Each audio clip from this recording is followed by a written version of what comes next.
Hello, Masters in Public Management. Welcome to PRAC I Project Development and Management. Today's topic is all about Chapter 3 Results on Discussion and Chapter 4 Summary, Conclusion, and Recommendation. This is the continuation of your Chapter 1 Introduction, Chapter 2 Methodology, and Chapter 3 and Chapter 4. First and foremost, I would like to extend a warm greeting to each and every one of you as we embark on this exciting journey together. I am thrilled to inform you that the project we are about to develop holds immense potential to make a significant impact in our community. By combining our knowledge, skills, and dedication, we have the power to bring about positive change that will benefit not only ourselves but also those around us. Let us approach this endeavor with enthusiasm and a shared sense of purpose, knowing that our collective efforts will leave a lasting legacy in the community we serve.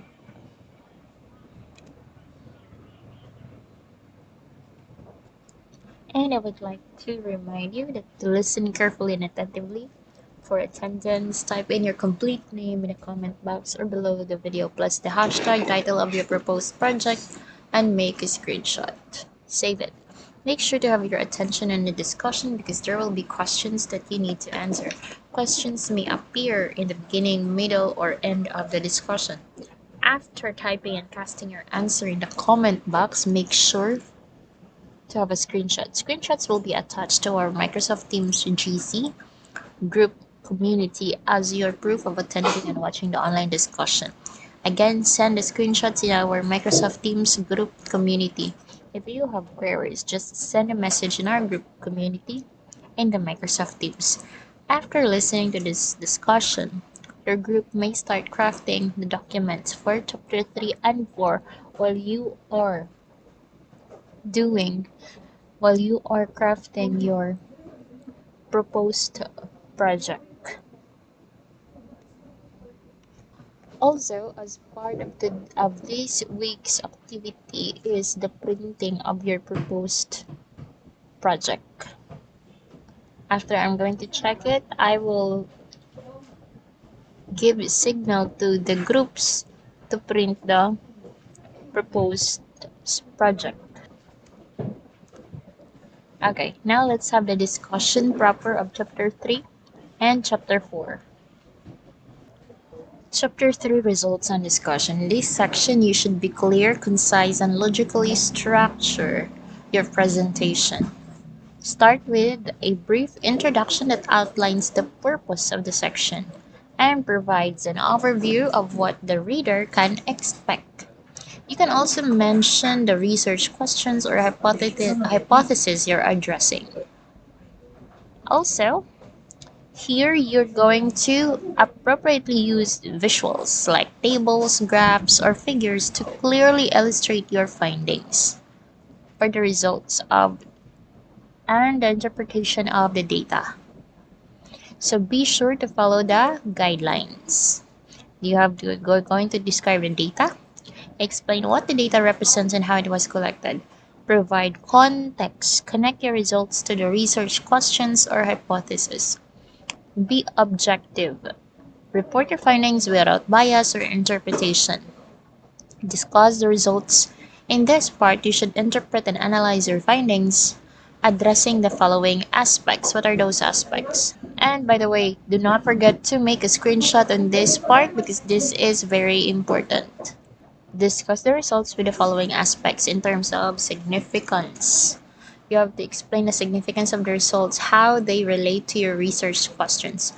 Comparison with existing literature. Compare and contrast your findings with those of the previous studies. Highlight if there are similarities or differences. Then implications. Discuss the potential implications of the results, including theoretical, practical, or methodological aspects. Make sure you should also put limitations, then acknowledge any limitations of your study and their impact on the results. And also for the future research, suggest possible directions for future research based on your findings. Remember, Be clear in the presentation of the results. Ensure that your writing is well organized with appropriate headings and subheadings. Also, kindly check the grammar and punctuations before submitting your thesis manuscript, especially the presentation of the results of your study. Also, in this part, you're going to present statistical presentations. So, this is an example how you will going to present your statistical presentations. Make sure when you say statistical presentation, there should be figures, percentages of the results. And also, this is an example of a data presented in a table format. In this example, they're using basic statistics in the presentation of their data. They have frequency, percentage, and then the variables which are found in their questionnaire. So do not forget to take a screenshot of this, of the example. So in this example, this one previously, this one is an example of a presentation of data of a quantitative research. And this one is an example of a data presented, data from qualitative research using the thematic mapping. So this is just an example on how you present your data.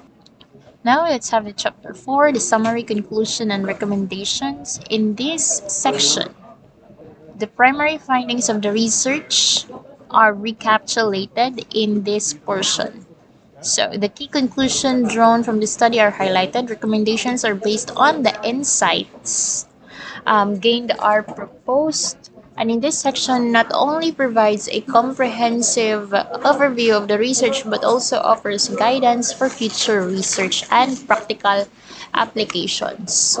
In the presentation of the summary of findings, you're going to present the different results of the variables from the chapter 3 discussion. Okay, for the conclusion, in this section, conclusion is derived from the total results from your chapter 3. So make sure you highlighted and emphasize the results, the main result that you concluded that your study has this a specific result. And for your recommendations, all the findings here, you are going to recommend to the future researchers for possible future topics and studies that is relevant or related or connected to your main study. Then after the recommendation, you have to include the literature cited. Literature cited, and it should be in APA style. APA style like this. So as we have discussed it before, you can search in your online search bar the APA style 7th generation citation generator, and then it will help you on how you can produce an APA 7th generation style in citing your literatures. Okay? Then after your literature cited, we have this appendices. The appendices can be into Appendix A, Appendix B, Appendix C. Appendix A, you may include the letter, your request letter or communication to the community where you're going to conduct your study or where did you conduct your study. Also, for Appendix B, you can include another letter. And for Appendix C, you can include your questionnaire. So if you have different letters and different documents to attach in your appendices, you may you may label it under appendices.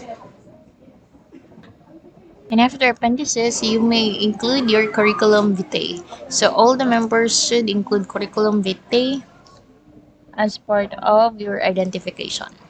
So I think that's all for the discussion for chapter 3 and chapter 4. And before I end this, let me share to you a line from teamwork is the fuel that allows common people to attain uncommon results in the journey of developing a successful project. I am hoping and looking forward for the teamwork of all the members of the group. Thank you so much. Your effort and time is very much appreciated. Thank you. Bye bye.